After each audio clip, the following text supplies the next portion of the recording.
we get to support one another, and we're always, supporting other local nonprofits in the process, in the sense that you're all kind of working together, and also like saying, I want to be in the top 10. I want to try to improve, the impact in our organization, but I also want to shout out to all of our other nonprofit friends across the state.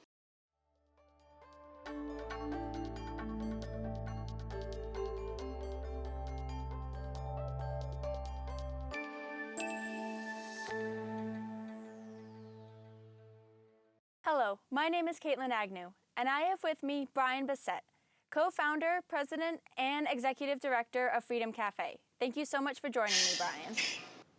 Thanks, Caitlin. So to start off, can you tell me a little bit about Freedom Café? What is the mission, and how do you guys go about achieving that? Yeah, Freedom Cafe is a nonprofit cafe working to address the issue of human trafficking and commercial exploitation.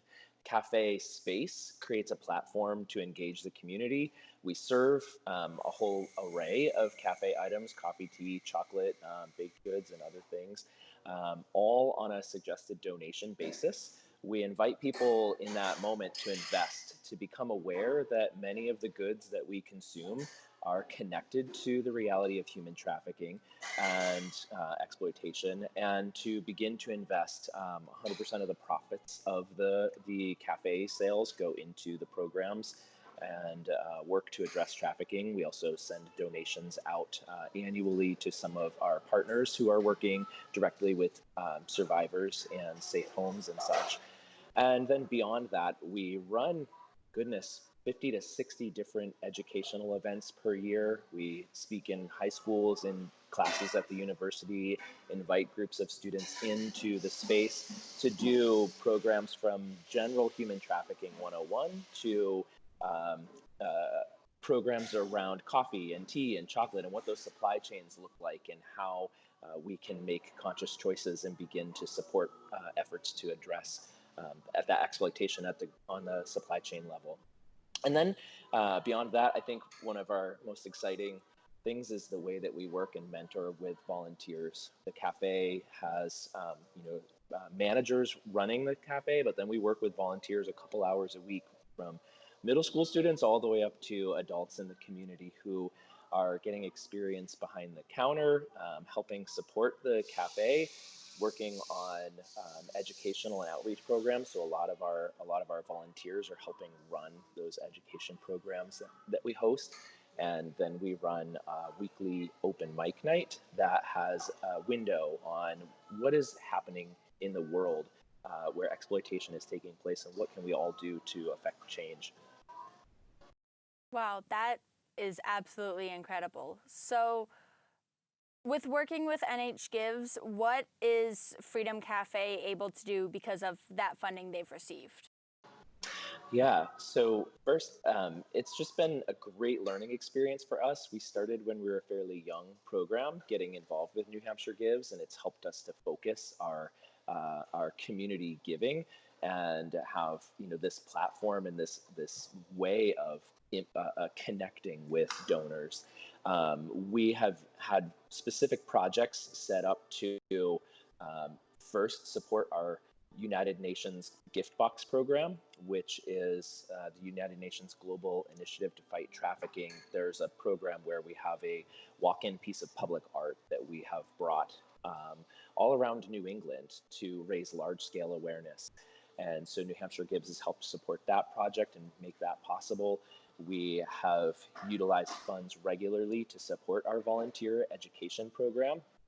And one of the real exciting projects that we did a couple of years ago was through New Hampshire Gives raise.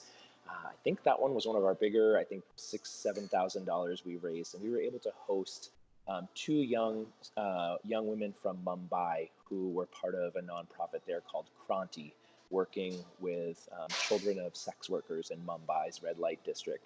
So they came and spent 4 months working with us here at the cafe, gaining job skill experience, and they've been able to get back into Mumbai and help provide vocational skill training for some of the folks in the Kranti Institute. That is really fascinating. So how has Freedom Cafe engaged with the community leading up to and during NH Gives? Yeah, we have um, uh, utilized a lot of the resources that New Hampshire Gives has provided to help us, build this sense of community involvement. We have a lot of our volunteers. We've taken the signs about how we're supporting the Freedom Cafe, and through New Hampshire Gives, we've had board members and student volunteers all kind of share how they've been impacted by the Freedom Cafe. We've made videos, we've taken videos and run campaigns to help get the word out to those social networks. And that has created even greater investment and an opportunity for our volunteers to speak about what they appreciate about being involved with the Freedom Cafe. So it's created good camaraderie, and I think that it's an easy ask. Our board feels really good about New Hampshire Gives because they feel like it's such a simple way to invite friends and peers to invest in our programs. Yeah, so you mentioned that like it's a great way to invest. Is there anything besides like money investments, anything that NH Gives has provided kind of above and beyond money? So visibility, awareness. Yeah, I think that's one of the most exciting things about it being this statewide event, are that we often find new connections with people across the state. I can't say for sure, where all of those connections have come from, over time, but um, the we've been connected to like New Hampshire Businesses for Social Responsibility, New Hampshire Life TV, all of these things. It feels like they are building on a broader awareness than just our Durham and Seacoast programming. So I know that we regularly do get visibility from Manchester and Concord, and a farther reach than what we typically have. Well, this has been a great conversation. Thank you so much, Bryan Bessette, for sharing Freedom Cafe's experience with NH Gives.